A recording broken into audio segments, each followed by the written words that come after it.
नमस्कार मंडळी, आपल्या चॅनलमध्ये तुम्हा सर्वांचं स्वागत आहे।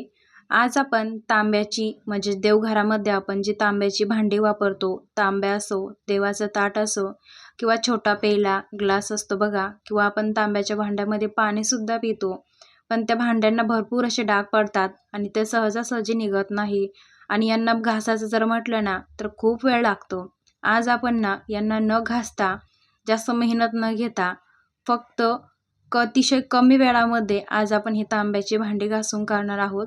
त्यासाठी मी इथे काचेचं बाउल घेतलेलं आहे, तुम्ही बघू शकता। त्यानंतर यामध्ये मी घेतलेला आहे 1 चमचा रोजच्याच वापरातली जे आपल्या सर्वांच्याच घरामध्ये असतं ते म्हणजे 1 चमचा मीठ, आणि त्यानंतर मी इथं 1 चमचा सायट्रिक ॲसिड, ज्याला आपण मराठीमध्ये लिंबूसत्व म्हणतो।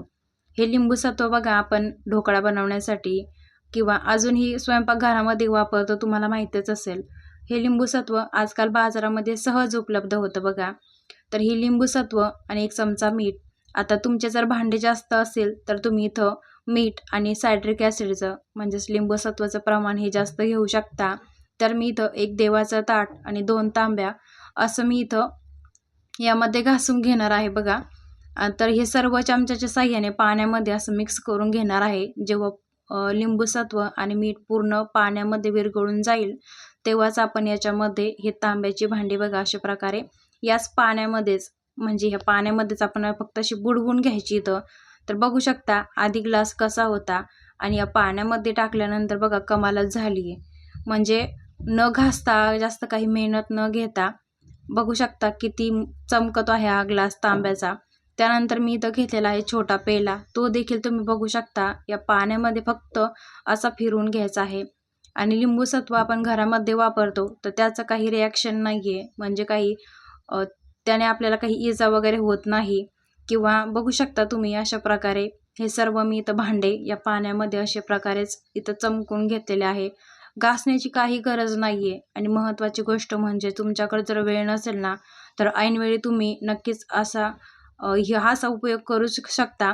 आणि दुसरी महत्त्वाची गोष्ट म्हणजे बघा, आता लगेच श्रावण महिना देखील सुरू होणार आहे। तर या महिन्यामध्ये आपण सोमवारी म्हणा किंवा इतर दिवशी पण पूजेला जातो, दरवेळेस आपल्याला तांब्या घासावा लागतो, कारण 8 दिवसानंतर परत त्याचे डाग पडतात।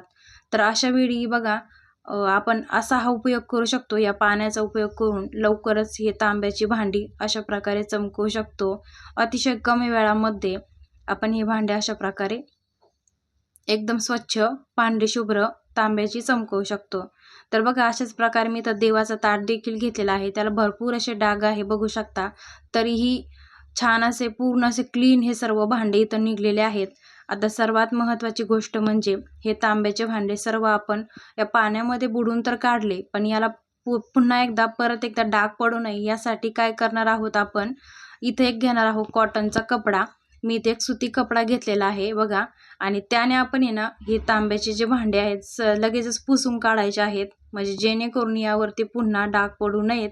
कारण पाण्याचे जे काही अंश असतात ना, थेंब या भांड्यावरती राहतात, त्यामुळे पुन्हा या भांड्यावरती डाग पडतात। तर त्यासाठी इथं एक मी सुती कपडा घेतला आणि त्याने लगेच असं पुसून काढायचं आहे, त्यामुळे हे डाग पडत नाही आणि हे भांडे आहे असेच राहतात।